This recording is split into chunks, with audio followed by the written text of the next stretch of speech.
আল্লাহর কসম করে গোলা যদি শেখ হাসিনা গায়ে হাত দেওয়ার চেষ্টা করে আগে আমি আসাদ আলী জীবন দেবো, আমি আগে জীবন দেব, তারপর শেখ হাসিনা গাঁত হাত দিতে হবে। শেখ হাসিনা দেশে উন্নত করছে, ও আমাদের দেশের মাও। তাহলে একবার না তিনবার শেখ হাসিনাকে মারা প্ল্যান করছে। আল্লাহ যদি না মারে জীবনে কেউ মারতে পারবো না। ছাত্ররা এখন যে অত্যাচার শুরু করছে এতে আমাকে রিস্কাটা বড় গয় বাস হাতে হারকে। উপদেষ্টা যারা আছে তারা কি জনগণের সাথে যেতে পারে? ইভেন এখন যদি কোনো উপদেষ্টা বের হয় তা মানুষ সাধারণ পাবলিক কিন্তু যেতে আছে, সাধারণ পাবলিক কিন্তু খুব খারাপ অবস্থায় আছে, উপদেষ্টাকে ছাড় দিবে না। কারণ তাদের কোনো অবনতি বা তাদের কোনো কন্ট্রিবিউশন এই বাংলাদেশে আমি দেখতেছি না এই 3 মাসের মধ্যে। না পারলে ছেড়ে দেখ, কোনো দল আসুক, সাধারণ পাবলিক তো সেটাই চায়। আমরা যদি এখন না খেয়ে পড়ে থাকি তাহলে তো হবে না।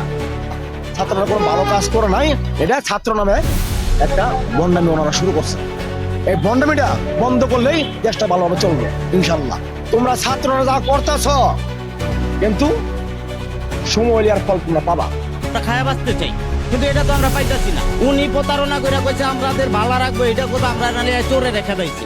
চোর খেতায় তো আমরা এখন ঢাকায় যাই না করছি, দাম বাড়াইছে আমরা খেতাই দিচ্ছি। তোরা আমাদের দেখ, আমরা তো আমাদের মতো গরিব তো আন্দোলনে গেছে, কয়টা শিল্পপতি গেছে আন্দোলনে, আমাদের মতো গরিবরা গেছে আন্দোলনে, শিল্পপতি গেছে, একটা কমিশনার গেছে আন্দোলনে, যায় নাই। বৈষম্য দূর হয়ে না, জীবনে এটা দূর হইব না। এটা হচ্ছে কথা ভুলি আমাদের মতো সহজ সরল মানুষরে ডিগবাজি খাওয়ায়া একজনের পতন করান, এটা ছাড়া আর কিছু না ভাই। চারিদিক চাঁদাবাজি হইতাছে, হ্যাঁ খাইতাছে, হ্যাঁ হ্যাঁ রে মারতাছে।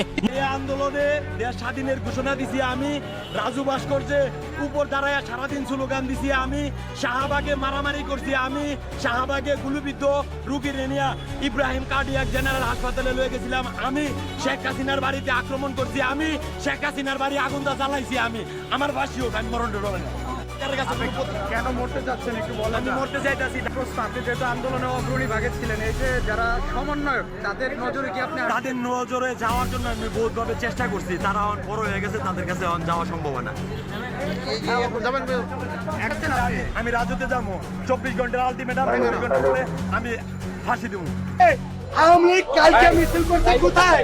কোর্টে। পরশুদিনকে আওয়ামী লীগের লোকে ঘরে ঘরে যাইয়ে জবাই করবে, যেমন ভাবে জবাই করে আমরা কোরবানির সময় গরু জবাই করি, তারা ওত পাতিয়ে বসে রয়েছে, তারা ছুরি চাকরি ধার দিয়ে বসে রয়েছে, তারা সেনাবাহিনীর গাড়ি পুরাই দেয় গোপালগঞ্জে, আর এরা বইয়া বইয়া আঙ্গুল চুষে আর পুরো বড় বেটারা কোটি কোটি মাইয়া নিয়া উপদেষ্টারা লুচ্চামি করতেছে। এরা রাষ্ট্রের দিকে কোনো নজর নাই। ওই নতুন একটা দল গঠন করবে। আরে সার্জে চালম, তোমার পিছনে আমি দৌড়াইছিলাম জুলাই মাসে, আগস্টেও দৌড়াইছি, 12 তারিখে কোর্টে আইছি, বহুত দৌড়াইছি। তোমার ডেকে আর ভালো সারা দিব না। তুমি সার্জি চালম, তুমি তুমি তুমি এখন জাতিকে বিভক্ত করতেছো। শোনো, তুমি যদি বাঁচতে চাও, তোমারে রংপুরের মরা পার্টি, জাতীয় পার্টি তোমার অবঞ্চিত করছে, আর গোপালগঞ্জের মানুষ তোমারে ছাড়া করে দিবে।